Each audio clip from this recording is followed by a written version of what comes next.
I still remember the night. Everything started to feel wrong.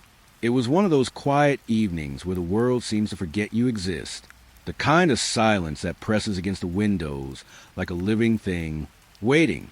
I was alone, sitting near a dim lamp that kept flickering like it couldn't decide whether to stay awake or not. Outside, the fog had already swallowed the trees, turning them into tall, uncertain shapes that swayed even when there was no wind. Every sound in the house felt louder than it should have been. The slow creak of the ceiling, the faint hum inside the walls.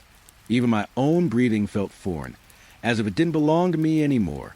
That was when I first heard it. Not a knock, not a voice, something in between, a presence that didn't announce itself, but waited for me to notice it. I remember standing up slowly, my feet barely making contact with the floor, like the house itself was trying not to wake something sleeping beneath it. The hallway light buzzed weakly, stretching my shadow too long, too thin. And for a moment, just a moment, I thought I saw another shape standing at the far end of the corridor. It looked like a person, but it wasn't moving like one. And that's when I saw it. Something that should not exist was already inside my house. The road was empty when I first noticed it. Long, cracked asphalt stretching to the countryside, like a forgotten thought. Fog lay low over the fields, thick and pale, swallowing the edges of everything I could recognize. I don't remember seeing the bus stop before that night, but it was there now, a simple wooden shelter, old paint peeling like dry skin, a single bench facing the road that led nowhere in particular. The air felt colder near it, not just temperature, something deeper, like the space itself had stopped breathing. I stood there anyway, waiting. The wind moved through the grass behind me, slow and uneven. Each blade sounded like faint scratching against silence. The fog shifted in small waves, brushing against my skin without touching it. The bus never came. Still, I stayed. I don't know why. Time didn't feel right there. Minutes stretched strangely, like soft rubber being pulled too far. My thoughts kept slipping in and out of focus. Then I heard footsteps, not approaching, just present. I turned slowly. A man was sitting on the bench. I hadn't seen him arrive. I didn't hear him sit down. He was already there, like he had always been there. He didn't look at me, didn't move, didn't blink. His face was pale under the fog light. Not sickly pale, just unfinished. Like someone had started drawing him and never completed the last details. I remember the silence between us. It wasn't empty. It felt occupied. The wind stopped for a moment. Even the grass froze. The signboard behind the shelter creaked slightly. I glanced at it. The letters were wrong. Not unreadable, just different. Like the name of the place had changed while I wasn't looking. I looked away, looked back again. It had changed again. My chest tightened without reason. My fingers felt heavier. The stranger still didn't move. I tried to speak. My voice came out smaller than expected. Is the bus late? No response. Only his breathing. Slow, steady, almost mechanical. I looked away again, just for a second. When I looked back, the sign had changed again. This time it felt familiar. Too familiar. Like it was trying to remember me instead of the other way around. The road behind the bus stop looked thinner, as if distance itself was being erased in layers. I blinked, and for a fraction of a moment, I was no longer sure the road continued at all. Just fog, and silence where direction should have been. The stranger finally moved. Not his head, not his hands. Just a slight shift in posture, like something inside him adjusted itself. My heart reacted before my mind did. I stepped back. The wooden bench creaked softly as if offended by the movement. The fog grew thicker. The bus stop felt closer than it should have been. Smaller, like it was leaning in. The sign changed again. But this time I didn't look at it directly. I only felt it change, like reality itself had blinked. The stranger's presence grew heavier, without him doing anything. I became aware of something worse than silence. Expectation. As if the place was waiting for me to understand something I was not meant to understand yet. A distant sound formed in the air. Not a bus engine. Something softer, like a memory trying to become real. I turned toward the road again. Nothing was coming, but the fog, it was no longer moving randomly. It was flowing in one direction now, toward the bus stop, toward me. The stranger still didn't look at me, but I felt it then. Not his gaze, his attention, like I had finally been included in something that had been happening long before I arrived. I don't remember deciding to leave, but I stepped away from the shelter. One step, then another. The moment I crossed a certain distance, the sound of the fog changed. It loosened, like something had stopped holding it together. I looked back once. The bus stop was still there, but it felt wrong in a way I can't explain, like it had already begun disappearing, and was only pretending to remain visible. The stranger was still sitting, perfectly still, as if waiting for the next version of me who might understand what I didn't. The sign behind him changed one last time, and I swear this time it had my name on it. I turned away immediately, but even walking forward, the road didn't feel like it belonged to me anymore. It felt like it was being rewritten behind every step I took. Softly, quietly, patiently, and somewhere in the fog behind me, I think the bus finally arrived. The afternoon light was thin that day. Soft sun stretched over the quiet street, pale and weak like it didn't fully belong to the sky. The house next door had been empty for years. Dust, silence, broken windows. No movement, no life, until that morning. A truck wasn't seen arriving. No sound of tires. No voices. But when I looked out, the house was suddenly open again. Curtains moved slightly behind clean glass. The door stood half open, like it had been waiting. Someone had moved in. I noticed him first in the garden. A man, standing still among the dry plants. Tall, ordinary clothes, nothing strange at first glance. But something refused to settle in my mind. He wasn't casting a shadow. The sunlight was strong enough. The fence, the grass, even a broken chair nearby, all had sharp dark outlines. But he didn't. I blinked, thinking it was angle or mistake. Still nothing. He bent down slowly, touching the soil with careful fingers. The motion felt slightly delayed, like his body was waiting for permission to move. I stepped back from the window. My breath felt too loud inside my own room. Later, I saw him again on the street, walking.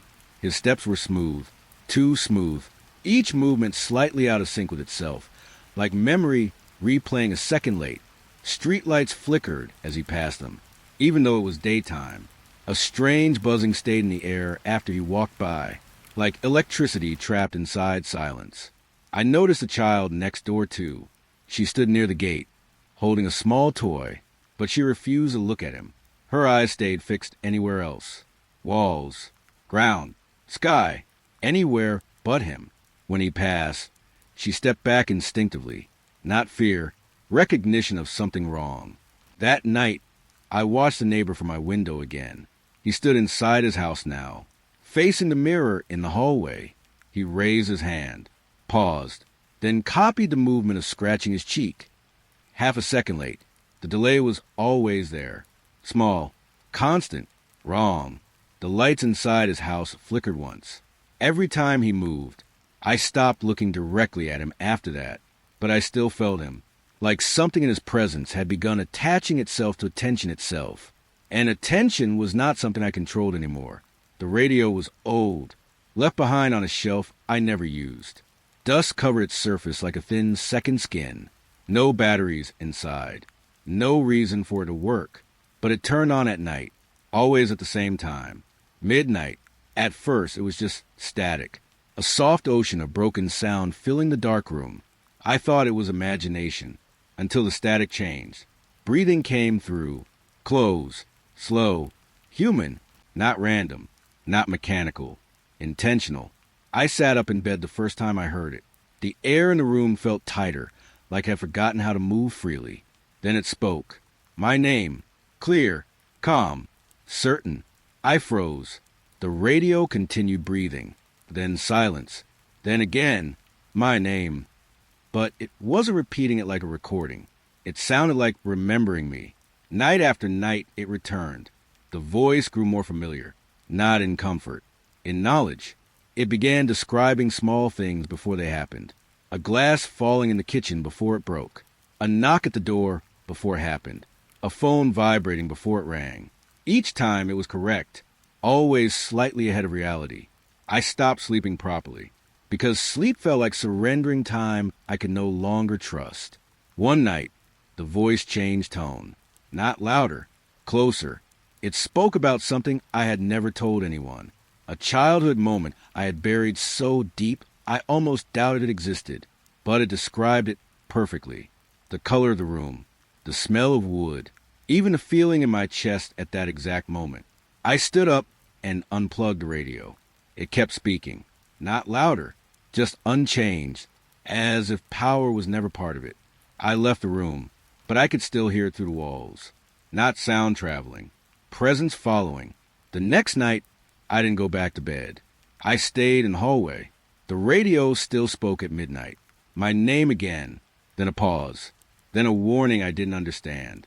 Something about tomorrow, something about a door I should not open. And then, for the first time, it went silent, too silent, like it was listening for me instead. It started with the bathroom mirror. Early morning light, cold and thin, steam still hanging in the air from a shower I barely remember taking. I leaned forward and noticed something behind me, a figure, not fully formed, not moving, just there, standing too close, too still. I turned instantly. Nothing. The room was empty. Tiles, sink, pale light. All normal. I looked back at the mirror again. He was still there, exactly where he had been. I stepped back slowly. My breath felt louder than the silence around me. I told myself it was exhaustion, light trick, memory lag, something simple. But mirrors don't lag. I avoided it for the rest of the morning. Still, I felt watched, not directly. From behind, thought itself. Later, I saw him again in a window, a shop glass while walking outside. Same figure, same stillness, but closer now, always closer. Even when I wasn't near reflective surfaces, I noticed him in other things. The screen of my phone when it went dark, the black surface of a kettle, even the faint reflection in a spoon. Every time the same man, standing behind me, never blinking, never changing, only position shifted, always nearer. I stopped using mirrors completely, but it didn't stop. One evening, I saw him in the television screen, even though it was off. No signal, no power, just reflection. He was almost touching my shoulder now. I turned around so fast, I knocked the TV stand.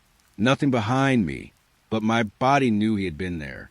The next day, street glass showed him too, and people began reacting differently around me. Not fear, confusion, like they were seeing something they couldn't remember afterward. A child on the street pointed once, then immediately lowered their hand and looked away, trembling. I asked what they saw. They didn't answer, just shook their head, like the question itself was unsafe. At night, I covered every reflective surface in my room. Cloths, paper, anything. Still, I saw him, not in objects anymore. In thought, in the pause between blinking. He wasn't in reflections. Reflections were just where I could still pretend he wasn't real. But I knew he was no longer behind glass. He was behind awareness. And that was worse. The house had been empty for years. Everyone in the street knew it. Broken gate, dark windows, still air, a place people avoided without knowing why. But one evening I heard something strange, a sound from inside it, not breaking glass, not wind, a response. I stopped walking immediately. The sound faded into silence again, like it had never existed. I told myself it was imagination. But the next day, it happened again. I stood across the street this time, and spoke without thinking. Hello. The house creaked, not randomly, like something inside it had shifted its attention toward me. A door inside moved slightly, not opening fully, just acknowledging. I stepped closer. My footsteps felt too loud against the empty road. Is anyone there? The house answered, a slow wooden groan from deep inside. Not language, but recognition, as if it understood intention instead of words. I tried again. What are you? This time, the walls shifted. A soft pressure moved through the structure, like breath passing through lungs. The front door opened a few inches. Not fully. Inviting. Waiting. I didn't enter, but I kept speaking, and each question changed the house slightly. Windows tilted a fraction, walls adjusted angle. Space inside rearranged itself in response, like it was learning how language worked, like it was studying me back. That night, I found something at the gate. A notebook, dry, clean, too new for the place. Inside were pages of writing. Handwriting I didn't recognize, but the content made my stomach tighten. Events, future events, described in simple sentences, like facts already completed. Things I had not done yet. Things I had not even thought about. The last page was blank, until I looked at it. Then words slowly formed, not written by a hand, but appearing as I watched, describing what I would do tomorrow, standing in front of the house again, speaking again, asking a question I had not yet decided on. I closed the notebook. The house creaked behind me, not loudly, patiently, like it was waiting for me to confirm what it already knew. And for the first time, I wasn't sure if I was the one learning from it, or if it had already begun learning me. She appeared at the same time every morning, just after dawn, when the fog was still thick enough to blur the edges of the world. I first saw her near the old road by the fields, standing still, like she had been placed there rather than arrived. A girl, wet hair, pale skin, clothes slightly too clean for the mist around her. No one else reacted. That was the first wrong thing. People passed her like she wasn't there, or like she had always been there. I asked the shopkeeper about her. He blinked, paused, then said he didn't know who I meant, but his eyes avoided the road when he spoke. The next morning, she was there again. Same place, same time, waiting. This time, I noticed something worse. Cameras refused to hold her. Phones blurred when pointed at her face. Photos erased her features instantly, leaving only fog-shaped emptiness. Like the world refused to remember her correctly. I walked closer once, slowly. The air around her felt different, not cold or warm, unfinished. She turned her head slightly. Her voice was soft. I think I'm looking for where I began. The moment she spoke, the fog shifted, not outward, inward, like reality folded slightly toward her words. I felt a small pressure in my chest, like memory trying to rearrange itself. But nothing came. No recognition. No origin. Just absence where her past should have been. She looked at me like I might know something she didn't. But I didn't. And that seemed to confuse her more than fear. Then she walked away into the mist. Not disappearing. Just becoming less certain with every step. As if the world was deciding how much of her was allowed to remain. The call came at 2:13 a.m. Unknown number, but I already knew it wasn't random, because it showed my own number on the screen. I answered without thinking. A breath on the other side. Heavy, tired, familiar, then a voice. Mine, older, worn down in a way I couldn't place but still recognized. Don't open the door tomorrow. I sat up immediately. The room felt too still, like it was listening with me. What door? I whispered.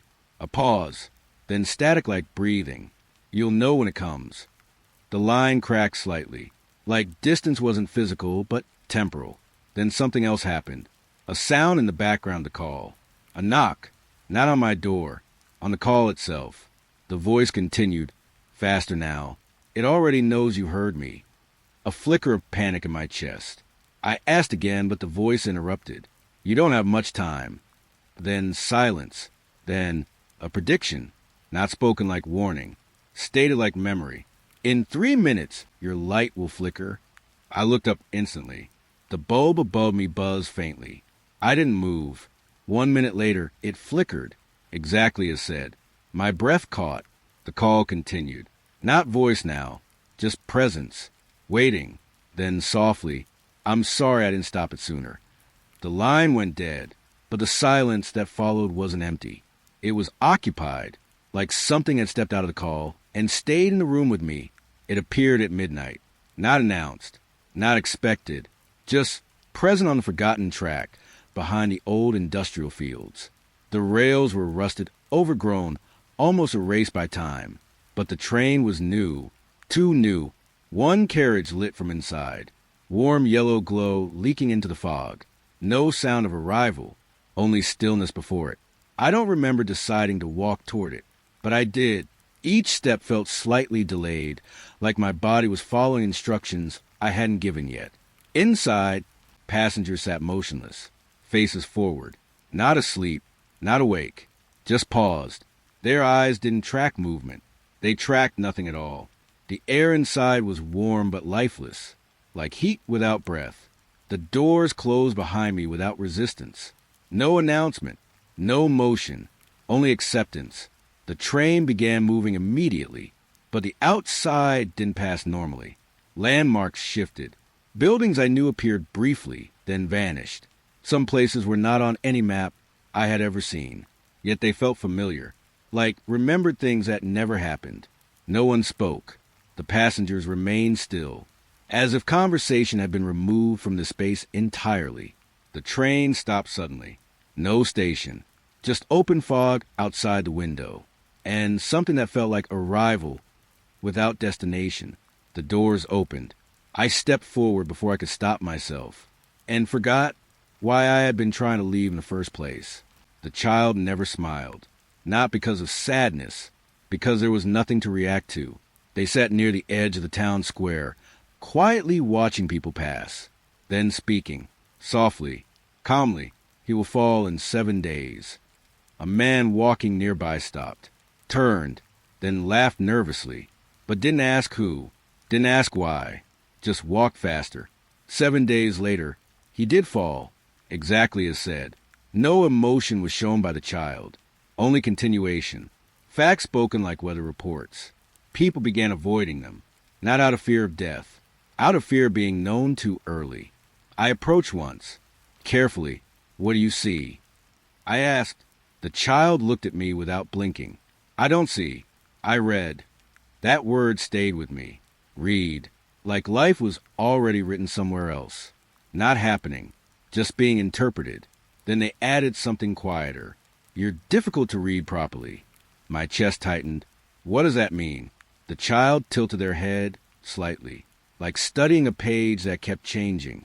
Some parts of you haven't settled yet. I stepped back. The child wasn't looking at me anymore, but I felt it, like I had already been added to something I couldn't see. It began with small changes. A chair moved slightly overnight. A door that didn't lead where it used to. I thought I was forgetting, until I started marking things. A scratch on the wall, a cup on the table, a chair angle. Every morning, something had changed, not randomly, deliberately, as if the house was experimenting, testing variations, learning what stayed unnoticed. At night, I heard movement inside the walls, not loud, careful, like thoughts shifting behind wood. I stopped sleeping properly, because sleep felt like giving permission.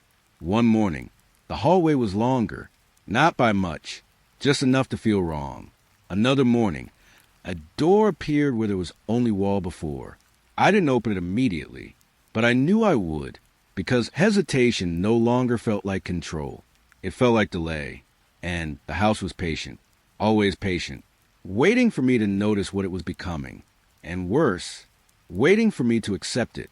It happens in moments between attention, when the mind drifts for just a second. That's when he appears. Not fully, not clearly, just enough to register. A shape in the corner of thought. A figure standing where no one stood before. Then gone again. The first time I noticed him, I wasn't sure I did. It felt like remembering something I hadn't experienced. Later, I asked someone beside me if they saw a man near the bus stand. They frowned, asked which man, then forgot the question entirely. That was the pattern. People saw him, then lost him immediately after. Not memory loss, more like deletion. I started noticing gaps in my own attention. A blink too long, a pause in thought. And in those gaps, he stood closer. Each time I tried to focus on him directly, he disappeared. Not moved, not hidden, removed from perception entirely. But the feeling remained, like something was standing just outside my ability to confirm it. Photos failed too, empty frames where he should have been. Yet I knew he was there, because forgetting itself began to feel like interaction. And every time I failed to remember him properly, He got closer. I entered the forest in daylight. The path was clear at first, familiar enough to feel safe, but only for a moment. Then the trees shifted, not visibly, not all at once, just enough that direction stopped meaning anything. I walked forward, then realized I had passed the same broken branch twice, or something that looked like it. Landmarks changed when I wasn't looking directly at them. A stone that moved slightly. A tree that wasn't where it had been seconds before. The sky above felt wrong too. Too still. Too heavy. Like it wasn't reacting to the world below it. Echoes came delayed. My footsteps returned after I had already taken more. I stopped once and listened. Silence answered incorrectly. Not empty. Distorted. Like the forest was repeating me after editing the sound. Hours passed. Or minutes. Or something that refused to become measurable. Every direction eventually became another version of the same direction. I realized I wasn't lost. I was being redirected. The forest wasn't confusing me. It was correcting me. Each path I took became the wrong one after I took it. And I understood slowly there was no way out that stayed the same twice. The elevator should not have worked. It was inside a building that had been partially abandoned for years. Buttons faded. Lights unstable. But it still moved. I pressed a floor I recognized. The doors closed. The hum began. Then it stopped. Now at a floor I chose. The doors open onto something else. A corridor too long to belong inside the building. Lights flickering in uneven rhythm. I stepped back immediately. The doors closed again. Another floor selected itself. This time I didn't touch anything. The doors opened. A room with no furniture. Just walls that felt slightly too far apart, like space had been stretched. On the third stop, I saw myself, inside the elevator, standing exactly where I was, but not moving, not reacting, just waiting. The doors closed quickly. My breathing changed. I didn't press any buttons after that, but the elevator kept choosing. Each floor worse than the last. More abandoned, more wrong, more unfinished, and almost something waiting just beyond visibility. Eventually, the door stopped opening fully. Only a gap, like the elevator, no longer trusted me to step out or in. It started with reflections behaving incorrectly, a delayed movement, a slight mismatch. Then it became clearer. The mirror was not showing me. It was showing versions of me, doing things I had never done, standing in places I had never been, speaking to people I did not recognize. At first, I thought it was distortion, but others began reacting to things I hadn't experienced. A stranger nodded at me like we had met. A shopkeeper mentioned a conversation I had no memory of. The mirror was not reflecting. It was correcting. Each night, it changed slightly, showing more events that felt like memory, but weren't mine. I stopped trusting my own recall, because the mirror always looked more certain, more stable, more consistent. One night, I saw something different, not an action, a version of myself standing still, watching me from inside the mirror, not moving even when I did. And for the first time, I wasn't sure which version was real. The town looked normal. That was the most unsettling part. Shops open, people walking, dogs barking, everything functioning as expected, except nothing was consistent. The sky flickered briefly one afternoon, like a frame skipping in reality. No one reacted. A streetlight bent slightly without cause. No one looked up. I asked someone about it. They smiled politely, then changed the subject, as if the question itself was inappropriate. That's when I noticed it. The town wasn't ignoring anomalies. It was maintaining them through refusal.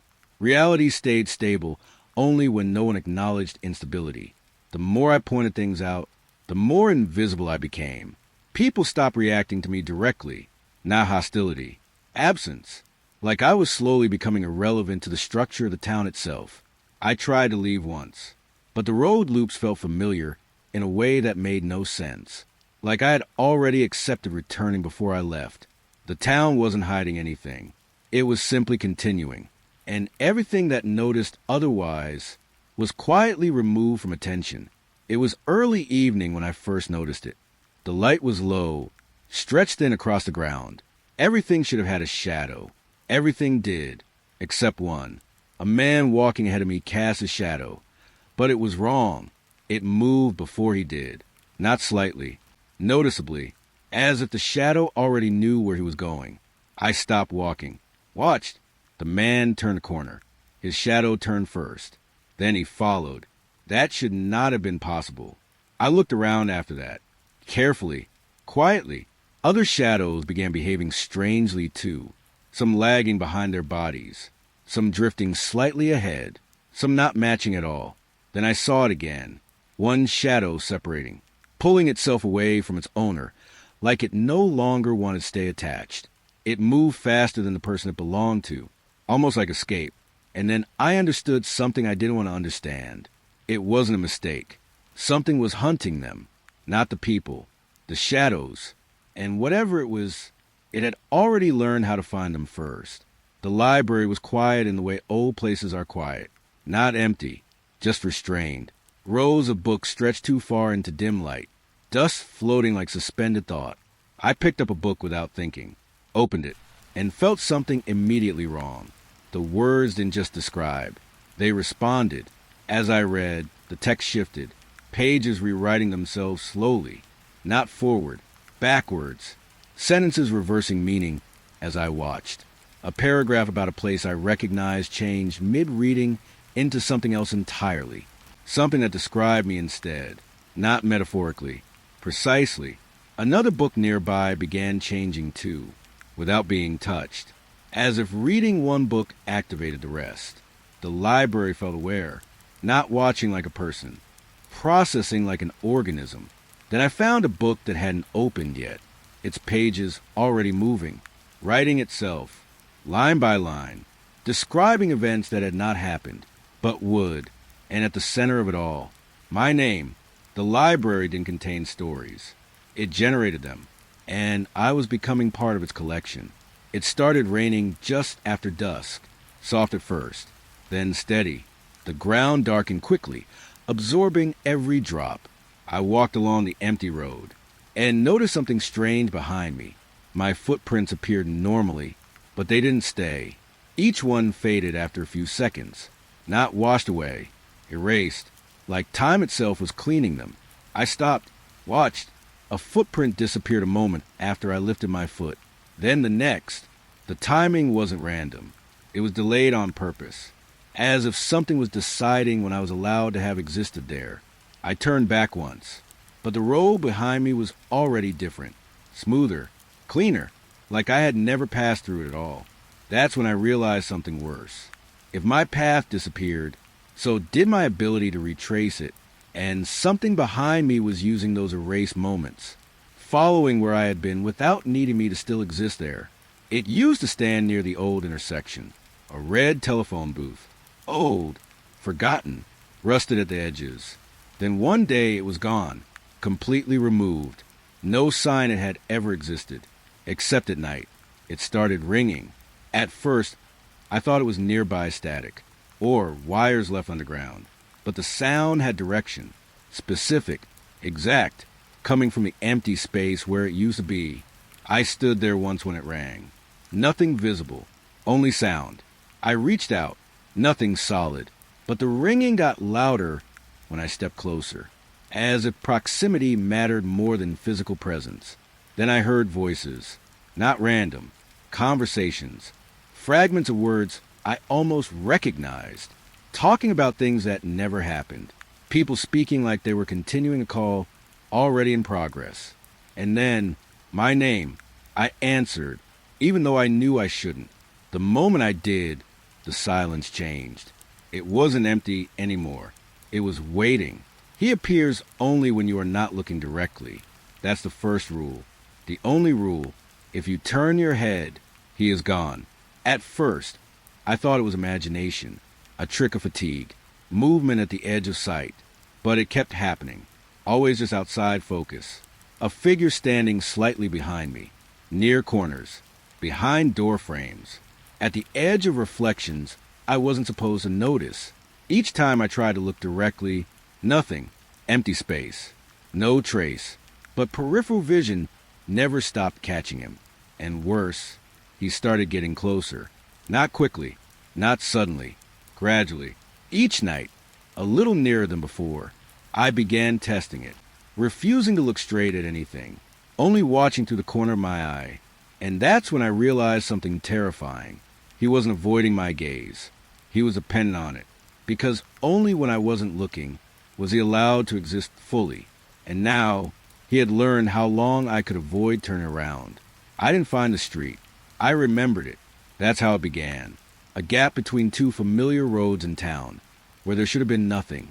But there was something, a narrow street, too quiet, too aligned, too intentional. I stopped when I saw it, because it felt like recognition without cause. Like my mind had already walked there before my body did. No map showed it. I checked later. Nothing. Just blank space between places that should not connect. But people reacted differently when I asked. Not confusion. More like hesitation. Like they were deciding whether to admit remembering it. One man finally said, it was always there. But he didn't sound sure. The street itself changed depending on how I looked at it. Buildings shifting style slightly. Windows that didn't match floors. Doors that felt placed after the fact. And the strangest part, I remembered walking it as a child. But I also remembered it not existing then. Both memories felt equally real and equally impossible. The street didn't just exist in space. It existed in agreement. And something was trying to decide which version of that agreement was correct. The clock in the room was normal, old, simple, constant ticking. Nothing unusual, until I looked at it directly. That's when time changed. The second hand moved backward, slowly, carefully, not broken, intentional. I looked away immediately. It returned to normal. I tested it again. Same result, only when observed, it reversed. I tried filming it. The footage showed nothing unusual, normal movement. But when I watched the recording live, it changed again. Only during observation. That was the rule. Time itself was responding to attention. Events began undoing themselves in small ways. A dropped pen lifting slightly. A spoken word retracting into silence. A thought fading before completed. I stopped watching the clock. But I still felt it, because reality outside it began behaving the same way. As if observation wasn't just revealing time. It was deciding it, and not observing was allowing something else to choose. My apartment door was the same every time I opened it, until it wasn't. The first change was subtle. The hallway felt slightly longer, then shorter, then unfamiliar. Each time I opened the door again, something shifted. Different furniture, different lighting, different air. Sometimes the apartment was empty, sometimes it was lived in, but not by me, by versions of me I didn't recognize. I saw myself once, sitting at the table, staring at nothing, not noticing me. Another time, I saw someone who looked like me, but smiled too easily, like they belonged there more than I did. Time inside fractured. Minutes didn't align. Memory became unreliable. Then I met another version of myself, standing in the same doorway. They looked at me for a long time, then quietly said, "You're the one who left last time." But I didn't understand which last time they meant. And worse, neither did they. Each door opening didn't change the apartment. It changed which version of home I was allowed to enter. And none of them felt like they were waiting for me. They felt like they were continuing without me. It started before words formed. Before decisions felt like mine. Thoughts arrived early. Finished before I could shape them. I would think of moving my hand, and it would already be halfway moved. I would consider speaking, and the sentence would already exist in the air. At first, I thought it was coincidence. Then it became consistent, predictable, then personal, because it began anticipating choices I hadn't made yet. Not just actions, intentions, even hesitation. It knew what I would avoid before I decided to avoid it. I tried to resist, to think unpredictably, but resistance itself was predicted. Every attempt to escape awareness of it was already accounted for. Like my mind was not generating thoughts, only receiving pre-written ones. Free will didn't disappear suddenly. It eroded quietly, until the idea of choice became something I only remembered having. And then even that memory felt placed. Not mine, just assigned. It wasn't one thing. It was all of them. Every presence I had ever noticed. Every anomaly. Every impossible figure. Every wrong reflection. Delayed movement. Erased footprint. Reversed time. They didn't appear separately anymore. They converged. Not physically. Not visually. But as a single awareness. A presence between moments. It didn't arrive. It was already there. And had always been. It spoke without sound. Not in language. In understanding. You notice pieces of me, it said. Not in my ears. Inside the structure of thought itself. Everything I had experienced felt suddenly connected. The bus stop. The radio. The mirror figure. The house that learned. The girl in fog. The train. The forest. The clock. The door. All of it. Not separate events. But expressions of one thing learning how reality reacts when observed. I tried to think of escape, but the thought dissolved before forming. It continued. You were never outside it. A pause. Not silence. Completion. And then I understood. I wasn't encountering it at the end. I was realizing I had always been inside it. Not trapped. Not watched. Just included. As part of something that existed between moments of everything I thought was real. And slowly, even the idea of me began to fade. Not violently. Softly, like a thought finishing itself and no longer needing to continue.